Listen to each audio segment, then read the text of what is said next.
William Lancelot, the father of the interest approach, believed a learner's interests are important in learning and that those interests play a critical role in the development of a person's thinking ability. He purported a learner's interest existing in any given topic flows into any other as soon as a connection between the two is seen. It is the responsibility of the educator to establish the connections between a learner's interest and new knowledge. These connections can be created through the use of the interest approach. Those statements are found in his book. There are 12 principles or general truths which are useful to teachers in their efforts to control interest and to build new interests in their pupils. The first 5 of these are designed as the primary principles of interest because of their widely applicable and general effectiveness in the hands of skillful teachers. The remaining 7, while very useful, are still somewhat less valuable and are referred to as the secondary principles. The primary principles of interest. There are 5 listed, and you can read through and take notes. The first one is all interest apparently as its original source in the so-called natural impulses, urges, or drives. We'll talk more about this later. Number 2 is that is interesting which affects ourselves, others about us, or humanity at large. Interest increases with an increase in related knowledge of any subject, provided such knowledge is well understood, is number 3. Number 4 states interest increases with the acquisition of any given ability or skill. And number 5, interest flows or spreads from any interesting thing into any uninteresting thing whenever the two are clearly connected in thought. The secondary principles of interest are listed below. Again, there are 7. They are as follows. Number 1, thinking is essentially interesting. Memorization is not. Number 2, interest is contagious in the sense that one person may take it from another. Interest is strengthened by a sense of progress is number 3. Number 4 is interest is created and sustained by a state of suspense. Number 5, an ideal, when fully accepted, becomes a new interest center, from which interest will spread to any other thing that is seen to be connected with it. Number 6, the novel and unexpected are interesting. And number 7, humor creates interest. There are 2 initial phases when building interest. During the first phase, your efforts should be focused on generating new interest in the learners that relate to the topic under investigation. Relating the new subject to something the learners enjoy doing, such as an activity, grabs the learner's attention. After the initial interest has been developed, phase 2 should be directed towards enhancing the newly found interest of the learners. Adhering to the following rules will help you to create and strengthen interest. The following rules will help you create and strengthen interest. They are, number 1, actively engage the learners in discussion about what the subject has to offer. How can the subject be useful to them, now or in the future? What value does the subject provide the learners?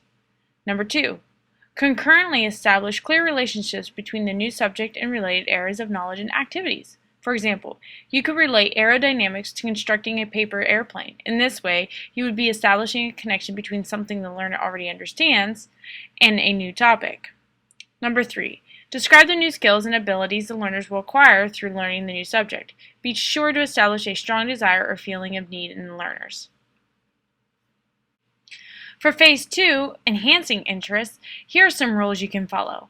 Begin teaching the new subject once initial interest has been developed. Remember to continue to make connections with previous knowledge as new information or materials are introduced. Number 2, make certain to establish the importance of the topic as each new skill or ability is acquired by the learners.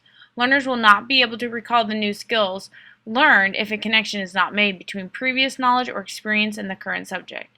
Associating the new information with importance in the learners' lives is a great way to establish long-lasting connections. Number 3, develop the new skills and abilities of the learners to the best of the learners' abilities. Make their development a major part of the learning process by keeping them challenged and excited to learn. Number 4, continue to teach so that new knowledge and development of new skills and abilities are always learned. Never teach for the sake of teaching. Teach with a purpose and communicate the purpose. And number 5, throughout the instruction of the subject, persist in making connection of previous knowledge, skills, and abilities with new knowledge, skills, and abilities. Some of these connections should be left open after the new knowledge is learned so that the new connection can be made with future knowledge. The following is a list of natural impulses that may be appealed to when teaching. Natural impulses not only help create interest, but also aid in the facilitation of the learning environment. Natural impulses should always be used when teaching. The list is comprised of natural impulses with examples of how to incorporate them when educating. I'll let you take a few minutes to look at them and record them. Here are a few suggestions based off of Lancelot's principles to help in preparing for classroom teaching. First, begin each day's discussion by connecting the new work quickly and clearly with what has gone before. This is not best accomplished by mere repetition of what was said or done at the previous class meeting. Number 2, be interested. Call upon interested pupils early in the discussion. 3, keep pupils thinking. Maintain suspense as to the conclusions until all relevant facts have been considered. Number 4, keep pupils conscious of the future usefulness and value to themselves and to others of the work which they are doing. This can be accomplished by A, using problems of the precise kinds that they will meet in a later life, or B, encouraging them to discover for themselves the uses that they will probably have for it in the future, or C, pointing out to them its future value. And number 5, take advantage of every opportunity. Appeal and involve the natural impulses during the discussion. Connect the thought with interesting things which the pupils have already studied. Strengthen their sense of progress towards their chosen goal and introduce humor. So here's a challenge. Create a blog in NAAE COP explaining an awesome interest approach for one principle of interest.